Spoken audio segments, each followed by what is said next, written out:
My son took my cottage, my money, and my Thanksgiving weekend. He told me the family needed space to reconnect while I sat alone in my Toronto condo, staring at the turkey I had already bought for 12 people. What he did not know was that I had paid $40,000 for my grandson's private school tuition 3 weeks earlier. Money I could legally demand back at any moment. They called me 73 times when they found out. But that was only the beginning. Before we continue, please subscribe to Shattered Vengeance and let us know where you're watching from in the comments. I woke up on the Saturday before Thanksgiving, expecting the smell of coffee and the sound of my grandson's laughter. Instead, I found silence. The kind of silence that fills a house when everyone has already left without telling you. My name is Gerald Morrison. I am 64 years old, and I spent 37 years building bridges across Ontario. Not metaphorical bridges, real ones, the kind that hold thousands of cars every day without failing. I mention this because it explains how I think. Engineers do not guess. We calculate. We document. We build structures that can withstand pressure most people cannot imagine. That Saturday morning, I walked through my condo calling for my son Michael and his wife Lisa. They had arrived from Vancouver 2 days earlier with my 8-year-old grandson, Tyler. The plan was simple. We would spend the long weekend together, drive up to my cottage in Muskoka, and have a proper family Thanksgiving like we used to when my wife Eleanor was still alive. Eleanor passed 3 years ago, pancreatic cancer, quick and merciless. Since then, I had clung to these family gatherings, like a drowning man clings to driftwood. Michael knew this. Everyone knew this. The note was on the kitchen counter, written in Lisa's careful handwriting. Gerald, we decided to go to the cottage without you. The family needs some quiet time together, just the 3 of us. We will be back Monday evening. Do not worry about the food. We took everything. Also, Tyler says thank you for the school money. That was very generous. Love, Michael and Lisa. I read it 3 times. Each time, the words felt less real and more devastating. They had taken my cottage, my food, my Thanksgiving, my grandson, whose education I had just funded with $40,000 of my retirement savings. And they had done it while I slept, leaving nothing but a note that thanked me for my generosity in the same breath that it dismissed my presence. My hands trembled as I pulled out my phone. Michael's number went straight to voicemail. Lisa's phone rang once before disconnecting. I tried 6 more times. Nothing. I sat down heavily in my leather armchair, the one Eleanor had picked out 20 years ago because she said it looked like something a respected engineer should own. The Thanksgiving decorations I had put up the night before now looked like props in a cruel joke. Orange leaves on the mantel, a ceramic turkey centerpiece, a banner that said grateful in gold letters. Grateful. The word felt like an insult. I had given Michael everything. When he graduated from university with a business degree and no job prospects, I had supported him for 2 years while he found himself in Europe. When he met Lisa and decided to move to Vancouver, I had paid for the moving costs. When Tyler was born, I had flown out every 3 months, staying in hotels because Lisa said my presence in their small apartment was overwhelming. 3 weeks ago, Michael had called with panic in his voice. Tyler had been accepted into Street, Andrews Academy, one of the best private schools in Vancouver. The tuition was $40,000 per year, and they could not afford the first payment. Dad, this is Tyler's future, Michael had said. If he goes to public school, he will fall behind. Lisa is already stressed about it. You know how much education meant to Mom. Would she want her grandson to miss this opportunity? He knew exactly what buttons to push. Eleanor had been a teacher for 30 years. Education was sacred to her. So I had transferred $40,000 to Michael's account the next day, structured as a formal loan with repayment terms we both signed. My lawyer, Patricia Chen, had insisted on proper documentation. Smart business practice, she had said. Even with family, especially with family. Now I understood why she had emphasized that. I walked to my office, a room filled with blueprints, engineering awards, and photographs of bridges I had helped design. The filing cabinet in the corner held 30 years of meticulous records. Every contract, every receipt, every loan document. I pulled out the folder labeled Michael, financial support. The numbers were sobering. University tuition over 4 years, $85,000. Down payment assistance for their Vancouver condo, $120,000, structured as a low-interest loan. Wedding expenses, $42,000. Monthly support during Michael's unemployment, $18,000 total.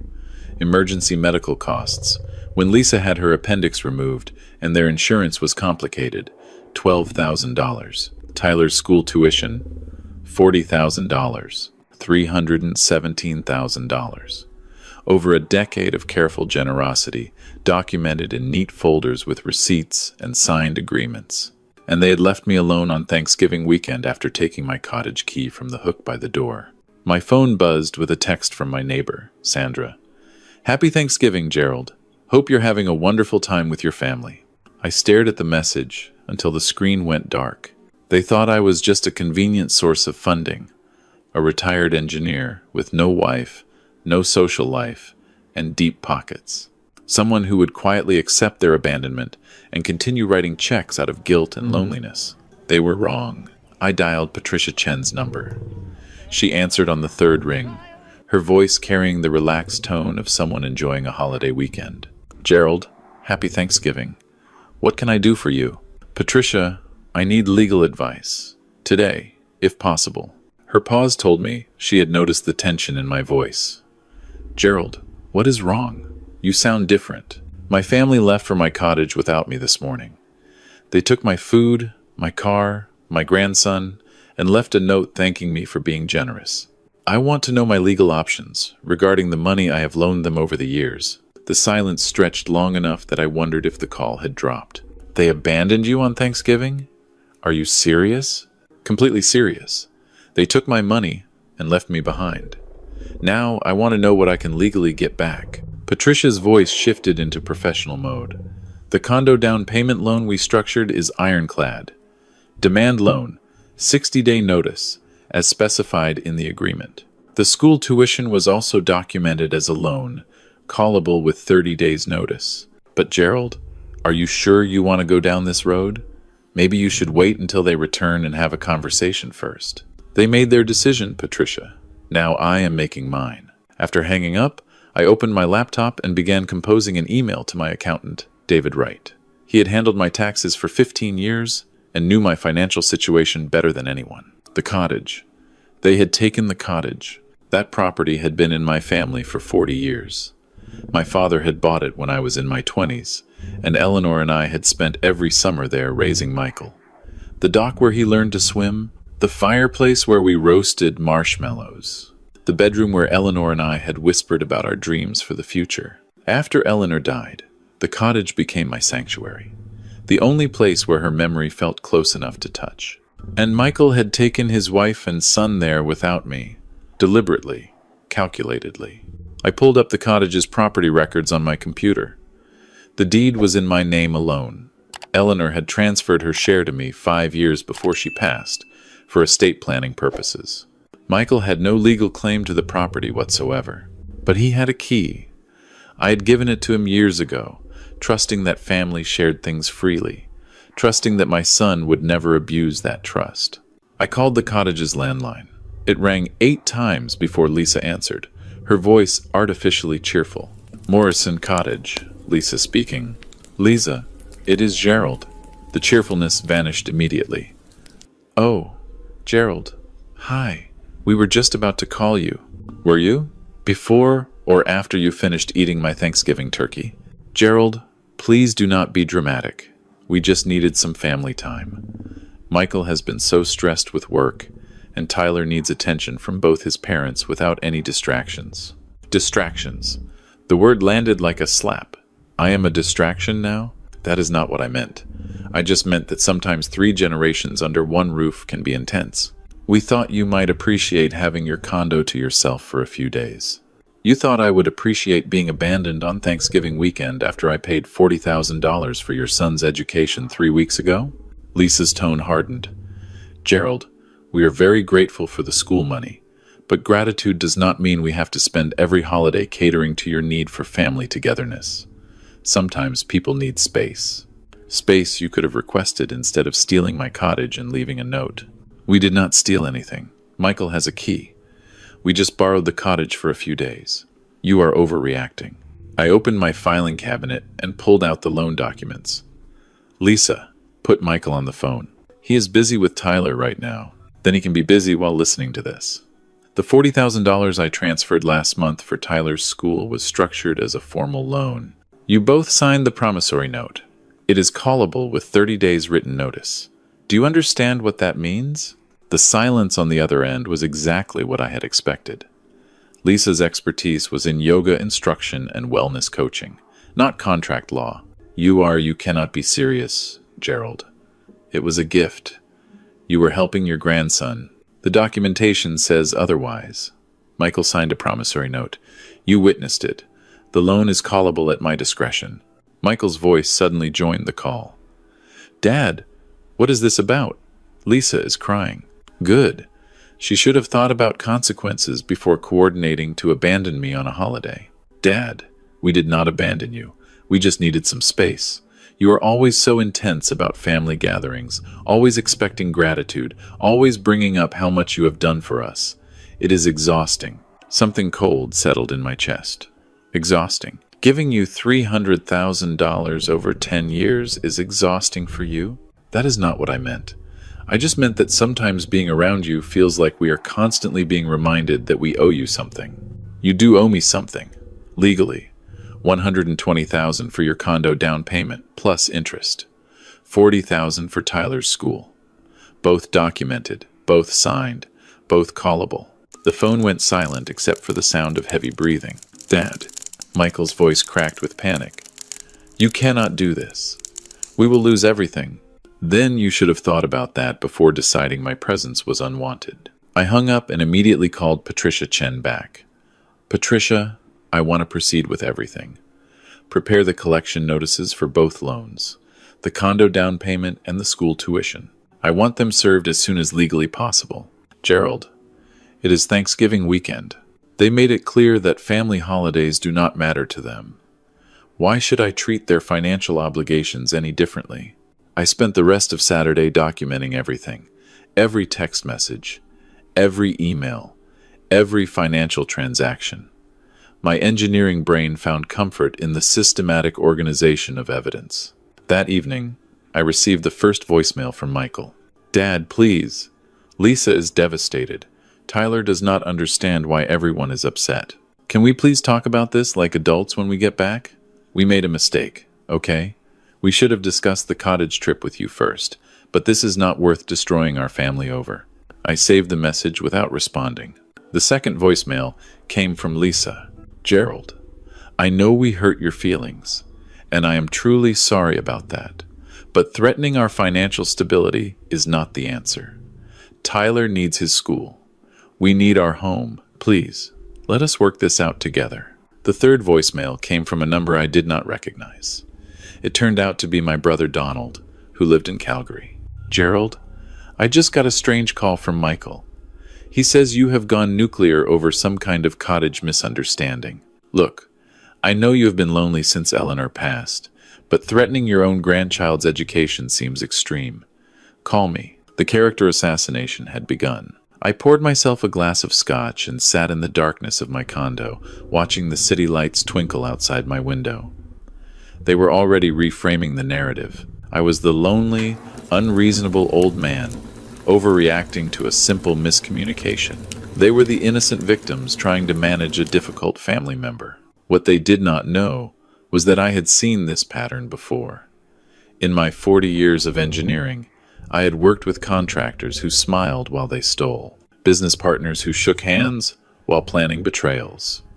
I had learned to recognize the difference between genuine remorse and strategic manipulation. Their apologies were too coordinated, too focused on outcomes rather than accountability. They were not sorry for what they did. They were sorry it had consequences. Sunday morning brought a surprise visitor. My doorman called up to announce that a woman named Margaret Morrison was in the lobby, asking to see me. Margaret was Michael's mother-in-law, Lisa's mother, a retired real estate agent from Victoria who had always been perfectly pleasant at family gatherings but whom I had never had a private conversation with. I had her sent up, curious about what angle she was playing. Gerald. She swept into my condo with the professional warmth of someone who had sold houses for 30 years. We need to talk. Margaret, please sit down. Can I offer you tea? This is not a social visit. She remained standing, her posture rigid. I just flew in from Victoria because my daughter called me in tears last night. She says you are threatening to destroy their lives over a misunderstanding. Did she tell you what the misunderstanding was? She said you were upset about a cottage trip and some loan paperwork. I walked to my filing cabinet and pulled out the folder I had prepared. Did she mention that they planned this trip without telling me? That they left on Thanksgiving weekend while I slept, leaving only a note? That they took my car, my food, and my family cottage without asking? Margaret's composure flickered for the first time. Well, Michael did say you can be possessive about family gatherings. Possessive. I opened the folder to show her the loan documents. I have given Michael over $300,000 in financial support over the past decade. All documented. All legal. The condo down payment and school tuition are structured as formal loans with repayment terms. Those were gifts, Gerald. Family helps family. Family also includes the people giving the help. Family does not abandon each other on holidays after taking hundreds of thousands of dollars. Margaret's eyes narrowed. So, this is about money. You want to control them with your wealth. This is about consequences. They made a choice to exclude me. I am making a choice to stop funding people who treat me like an inconvenient ATM. You are being petty. I am being practical. Something your daughter and son-in-law should have considered before they decided my presence was not worth including. Margaret left 20 minutes later, her professional composure fully restored, but her arguments unsuccessful. I had dealt with too many difficult negotiations to be swayed by emotional appeals or accusations of pettiness. That afternoon, I did something I had been putting off for 3 years. I went to visit Eleanor's grave. The cemetery was quiet on the Sunday of Thanksgiving weekend. Most families were gathered around tables, not headstones. I stood before Eleanor's marker, reading the inscription we had chosen together when she was diagnosed. Eleanor Morrison, beloved wife, mother, teacher. She built minds the way others build monuments. I told her everything, the cottage, the note, the phone calls, the legal notices I was preparing. I told her about feeling like a stranger in my own family, about watching our son become someone who calculated my worth in dollars rather than love. The wind picked up, rustling the autumn leaves around me. I chose to interpret it as Eleanor's response. She had always been fiercer than me. If someone had tried to manipulate her this way, she would have responded with devastating clarity. Eleanor did not tolerate disrespect, not from students, not from colleagues, not from family. By the time I returned to my condo, I had made my decision. The legal documents would go out Tuesday morning. The loans would be called. The consequences would unfold according to contract terms, not emotional pleading. Monday evening, they returned. I watched through my window as Michael's rental car pulled into the visitor parking spot. They moved slowly, reluctantly, like prisoners returning to face a judge. Lisa carried Tyler, who was half asleep against her shoulder. Michael walked behind them, his shoulders slumped with the weight of someone who finally understood the gravity of his situation. I buzzed them up without greeting. Michael entered first, his face a mixture of shame and defensive anger that I recognized from his teenage years. Behind him, Lisa clutched Tyler, who was now awake and confused by the tension. "Dad." Michael's voice was hoarse. "We need to talk." "Yes, we do." I remained standing. "Tyler, your grandmother's puzzle collection is in the spare bedroom. Why do you not go work on one while the adults have a conversation?" Tyler looked between his parents and me, sensing the storm but not understanding it. Lisa nodded reluctantly, and Tyler shuffled off, glancing back over his shoulder. When the bedroom door closed, I faced them. "Sit down." They settled onto my sofa like children awaiting punishment. The power dynamic had shifted entirely since Thursday. I have spent the past 4 days reviewing our financial relationship. I spoke slowly, deliberately, the way I used to address junior engineers who had made costly mistakes. In the past 10 years, I have provided over $300,000 in documented support. This includes loans that you both signed promissory notes for. Dad, those were not real loans, Michael interjected. They were family arrangements. You were helping us. I was helping you. I have the documentation to prove it. The question is whether you have the integrity to honor the agreements you signed. Lisa started crying. Gerald, please, we made a mistake. We should have talked to you about the cottage trip instead of just going. I understand that now. But destroying our finances will not undo the hurt. You are right. Nothing will undo the hurt, but actions have consequences. You chose to exclude me while depending on my generosity. That choice has a price. Michael leaned forward, his voice dropping to something harder. This is exactly what we were talking about, Dad. This is why we needed space. Everything with you comes with strings attached. Every gift, every favor, everything is about control. Control? I felt my own anger rising but kept it contained. I gave you independence. I funded your education, your home, your son's future. I asked for nothing except basic family inclusion, and you decided that was too much to tolerate. We were not excluding you. We just wanted one weekend without feeling like we owed you something. You do owe me something. Legally. The contracts specify the amounts. So that is it? Michael stood up, his fist clenching. You are going to destroy our lives because we took a cottage trip without your permission? I am going to treat you exactly as you treated me, like someone whose feelings and needs do not matter. The room fell silent except for the sound of Lisa's quiet sobbing. What do you want, Gerald? Lisa finally asked. What will make this stop? I looked at both of them, searching for any sign of genuine remorse beneath the strategic desperation. I want the truth. I want you to tell me exactly what you were thinking when you planned this. Not the sanitized version. The real reasons. Michael and Lisa exchanged glances. Something passed between them, some shared memory or agreement. Fine. Michael sat back down, exhaling heavily. Lisa's mother has been telling her for years that you are too involved in our lives, that you use money to control us. After Tyler was accepted to street, Andrews and you paid the tuition. Margaret said we were becoming permanently dependent on you. She suggested we start setting boundaries. Boundaries like abandoning me on Thanksgiving? She said if we did not start asserting our independence, we would be beholden to you forever. That Tyler would grow up thinking money and control were the same thing. So this was Margaret's idea? Lisa nodded, her tears slowing. Mom thought if we showed you that we could make family decisions without consulting you, you would start to see us as adults, not as dependents. The revelation clicked into place. Margaret's visit had not been damage control. It had been reconnaissance. She was checking how firm my resolve was, probably planning their next strategic move. Your mother, I said to Lisa, encouraged you to exclude me from a family gathering 3 weeks after I paid $40,000 for your son's education. Lisa winced. When you put it that way, it sounds calculating. It was calculating. That is exactly what it was. Michael rubbed his face with his hands. Dad, I am sorry. I really am. We did not think it through. We did not realize how much it would hurt you to wake up alone on Thanksgiving weekend. Did Margaret also tell you to coordinate your stories when calling relatives, to paint me as an unstable old man overreacting to a misunderstanding? The guilty looks confirmed it. She said we needed to control the narrative, Lisa admitted. She said you might try to turn the family against us. So you preemptively tried to turn them against me. They had no answer for that. Here is what is going to happen.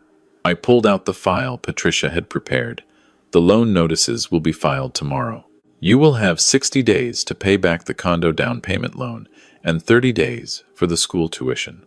Dad, we cannot pay that back. We do not have that kind of money. Then you should not have signed loan agreements you could not honor. You know, we thought those were formalities. We never expected you to actually enforce them. I leaned forward, meeting Michael's eyes. That is precisely the problem. You thought my generosity had no limits. You thought I would keep giving no matter how poorly you treated me. You thought wrong. Lisa's voice turned desperate. What about Tyler? He loves his school. He has friends there. You cannot take that away from him because you are angry at us. Tyler's education is your responsibility. I provided assistance that you chose to squander through your behavior. The consequences are yours to manage." They left an hour later, defeated and terrified. As I watched their rental car disappear down the street, I felt no satisfaction, only the grim clarity of someone who had finally stopped subsidizing their own betrayal. The following weeks unfolded with mechanical precision. Patricia filed the loan demands on Tuesday morning. The legal language was clinical and unyielding. Michael and Lisa had 60 days to repay $120,000 plus accumulated interest, and 30 days to repay the school tuition. Their response came in stages. First, panic, then negotiation attempts, then desperate pleas from relatives I barely spoke to. My brother Donald called me a cold-hearted bastard. Eleanor's sister Margaret said I was dishonoring my wife's memory. A cousin in Halifax sent a 3-page letter about the importance of forgiveness. Each message was carefully documented and filed. If they wanted to wage a reputation war, I would have evidence of their coordination. What I had not expected was the call from Tyler's school. "Mr. Morrison, this is Principal Davidson from St. Andrews Academy. I am calling about Tyler's tuition status."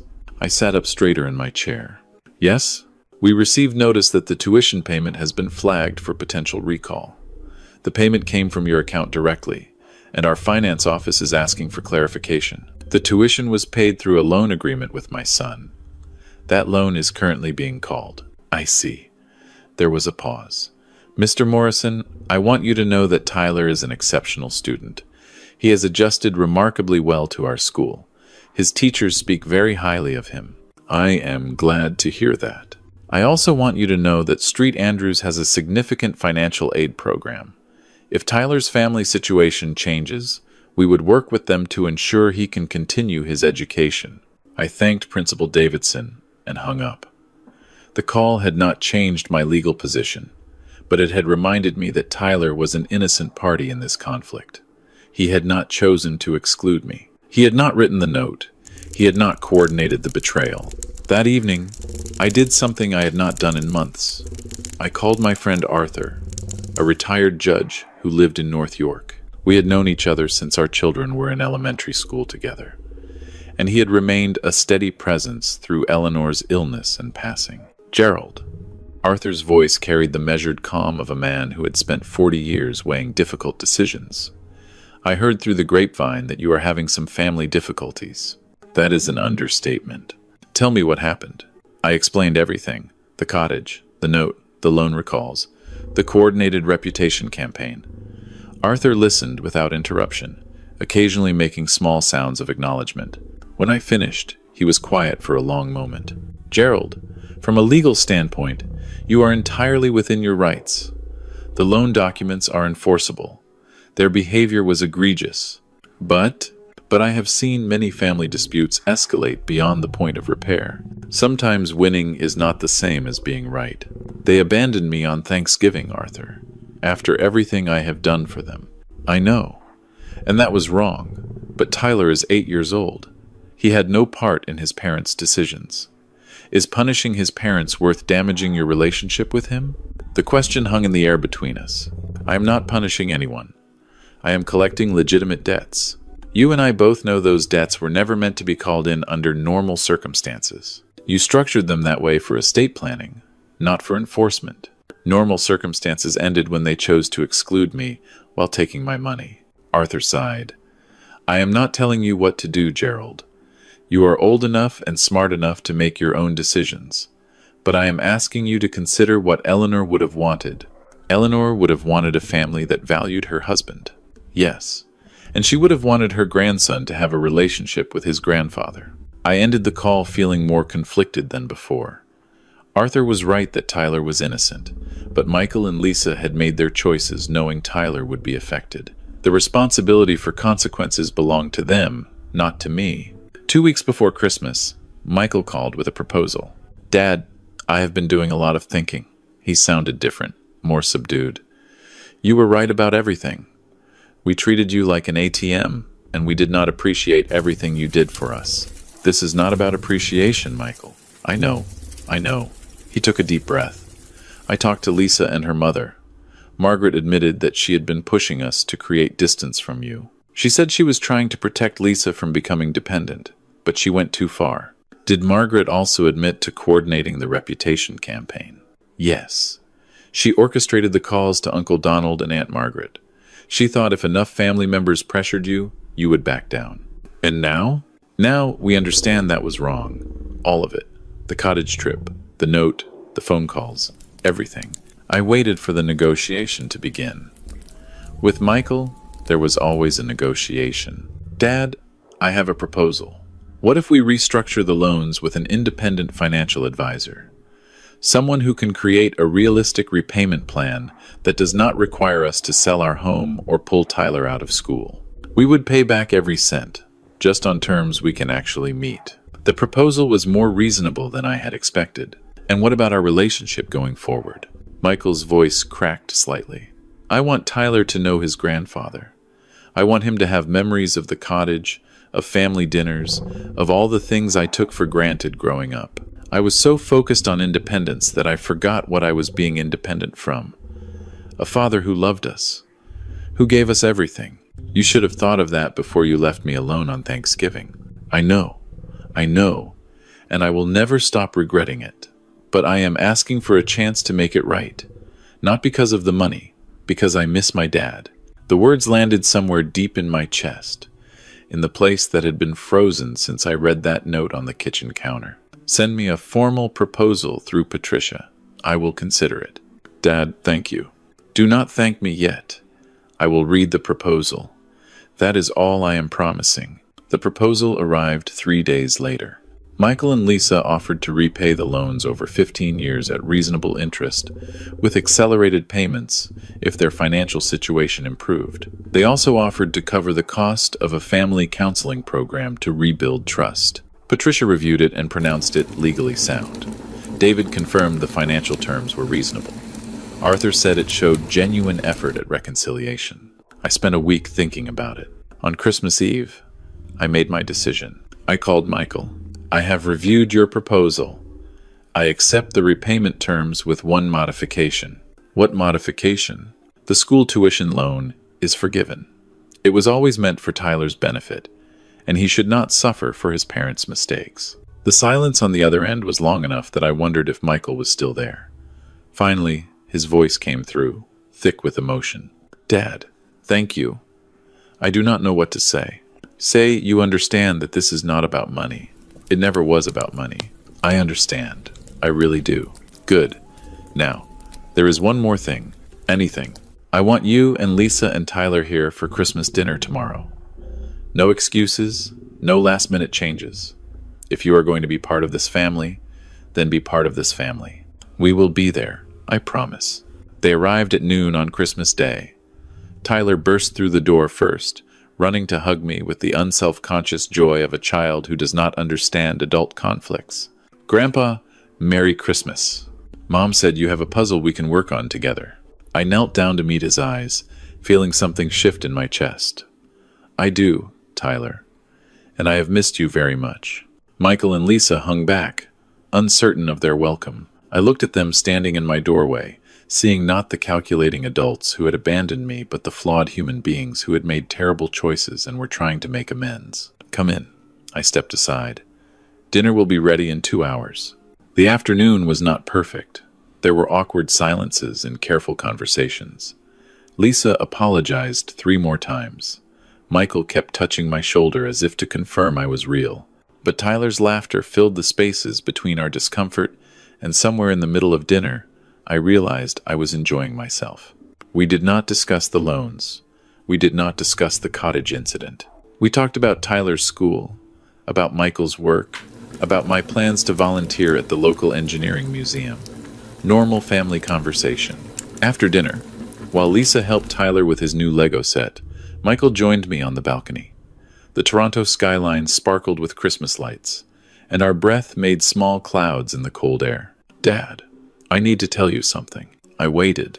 When we left for the cottage without you, I told myself it was about boundaries and independence. But the truth is, I was ashamed. Ashamed of what?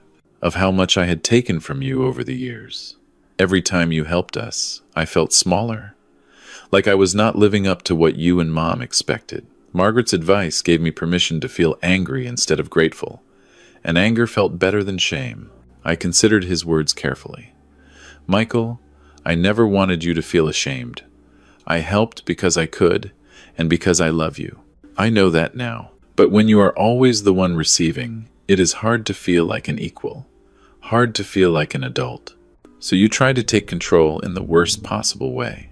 Yes, and I am sorry. We stood in silence, watching the lights of the city below. Michael, I am not a perfect father. I know I can be overbearing. I know I sometimes confused financial support with emotional connection. But I never wanted to control you. I just wanted to be included. I know, Dad. I know. We returned inside as Lisa called us for dessert. Tyler insisted I sit next to him, chattering about his school friends and his teachers and the science fair project he was planning. As I watched my family gathered around my table, eating pie and laughing at Tyler's jokes, I thought about Eleanor. She would have handled this differently. More warmth, less legal documentation. But she would have approved of the outcome. Family is not about blood or obligation. It is about showing up. It is about choosing connection over convenience. It is about forgiving not because the hurt disappears, but because holding on to it hurts more. In the months that followed, things improved slowly. Michael and Lisa made their first loan payment on time. We established monthly video calls and quarterly visits. I flew to Vancouver for Tyler's birthday and his spring concert. They came to Toronto for Easter. Margaret apologized formally in a letter that Patricia said showed signs of legal review. I accepted the apology without warmth. Some relationships are not worth rebuilding. Last month, I took Tyler to the cottage for the first time since the incident. Just the two of us. We fished off the dock, roasted marshmallows by the fireplace, and worked on a 1,000-piece puzzle of the CN Tower. On the second evening, Tyler looked up from the puzzle with serious eyes. Grandpa, Mom, and Dad said they did something that hurt your feelings last year. They said that is why you were sad for a while. I considered how to explain betrayal and reconciliation to an 8-year-old. Yes, Tyler. Sometimes adults make choices that hurt other people, even people they love. But what matters is what we do after the hurt. Your parents apologized and worked hard to make things better. That is what family does. Tyler nodded thoughtfully. Like when I broke Jake's toy and then saved my allowance to buy him a new one? Exactly like that. He returned to the puzzle, satisfied with the explanation. I watched him work, this small person who carried the best parts of Eleanor's determination and Michael's curiosity, and I felt something I had not felt in a long time. Hope, not naive hope that everything would be perfect, but realistic hope that broken things could be repaired, that relationships worth saving could be saved, that the rest of my years could be filled with family dinners and cottage weekends and puzzle nights with my grandson. I am 64 years old. My wife is gone, and my relationship with my son will never be what it was before the note on the counter. But I am not alone. I have a family that finally understands the difference between obligation and love. I have a grandson who thinks I am the best puzzle partner in the world. And I have learned something valuable about the difference between revenge and justice. Revenge is about making others suffer. Justice is about establishing boundaries. I did not destroy my family. I established the boundaries necessary for a real relationship to exist. If you are watching this, and you have been betrayed by people who should have loved you better, know this. You deserve to be treated with dignity. You deserve to have your generosity appreciated. And you have every right to stop funding relationships that take without giving. But also know that forgiveness, when earned, is not weakness. It is the bridge that allows broken families to find their way back to each other. I built bridges for 37 years. Some carried cars, some carried trains. The most important one carried my family home. If you enjoyed this story, please like this video, subscribe to Shattered Vengeance, and share your thoughts in the comments below. To hear the next story, click the video on the left